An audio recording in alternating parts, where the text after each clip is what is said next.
আজি মই চয়া দিয়া মিঠা ভাত বনাবলৈ লৈছোঁ। তাৰ বাবে মই বৰা চাউল তিয়াই ভালদৰে ধুই ৰাখিলোঁ। তাৰপিছত এটা চচত মই অলপ পানী দি তাত এখন কপাহী কাপোৰ তিয়াই লৈ কাপোৰখন ভালদৰে এনেদৰে মেৰিয়াই ল'লোঁ। মেৰিয়াই টাইটকৈ এটা গাঁঠি দিলোঁ আৰু গাঁঠিটো এনেদৰে দিলোঁ যাতে তাত ওপৰত কি কৰিব পাৰোঁ, মই তিয়াই থোৱা চাউলখিনি ইয়াৰ ওপৰতে এনেদৰে দি দিব পাৰোঁ।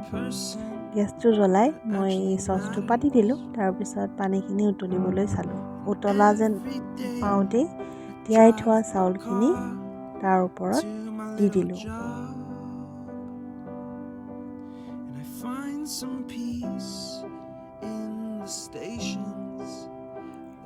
তাৰপিছত ঢাকোনখন মাৰি দিলোঁ আৰু তাৰ পৰা যাতে বতাহ বাহিৰলৈ ওলাই যাব নোৱাৰে তাৰ ওপৰত এটা গধুৰ ইটা দিলোঁ। এতিয়া মই মিঠা বনাবৰ বাবে গুড় ল'লোঁ। গুড়খিনি সৰু সৰুকৈ কুটি ল'লোঁ আৰু এই গোটেইখিনি এনেদৰে সম্পূৰ্ণকৈ সৰু সৰুকৈ কুটি লোৱা হ'ল। তাৰপিছত আন এটা বেলেগ চচ এনেকৈ গৰম কৰিলোঁ। তাতে কুটি থোৱা গুড়খিনি দি দিলোঁ।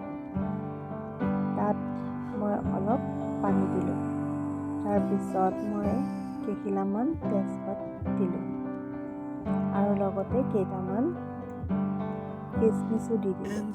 তাৰপিছত আকৌ পুনৰ অলপ পানী দি তাত কি কৰিলোঁ, এইখিনি অলপ গলিবৰ বাবে দি দিলোঁ। তাত অলপ ৰিফাইন আৰু বাটাৰো এড কৰিলোঁ। সেইখিনি ভালদৰে উতল আহিবৰ বাবে অলপ হিলাই দিলোঁ আৰু ল' ফ্লেমত সেইখিনি উতলিবলৈ দিলোঁ। তাৰপিছত মই চাউলখিনি চয়া দিছিলোঁ, সেইখিনি সিজিলে নে নাই সিজা চাবৰ বাবে মই ঢাকোনখন দাঙি ল'লোঁ। তাৰপিছত চালোঁ যে চাউলখিনিতো সম্পূৰ্ণ মই যিমানখিনি বিচাৰিছিলোঁ সেই তেনেকেই সিজি গ'ল। তাৰপিছত মই লৰাই ল'লোঁ। সিজা ভাতখিনি মই এই যে গুড়খিনি গলাই থৈছিলোঁ তাতে এড কৰি দিলোঁ। ইয়াৰ গোটেইখিনি এনেদৰে তাৰ পৰা মই লগালগ তাত এড কৰি দিছোঁ। তাৰপিছত গুড়খিনিৰ লগত যাতে ভালদৰে মিলি যাব পাৰে ভাতখিনি, সেইবাবে মই ভালদৰে লৰাই লৈছোঁ।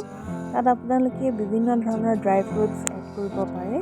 যিহেতু মোৰ ওচৰত অকল কিচমিচে আছিলে, মই সেয়াই দিলোঁ। ইয়াৰ লগতে আপোনালোকে ভাল ঘিউ দিব পাৰে। মই বাটাৰহে এড কৰিছোঁ।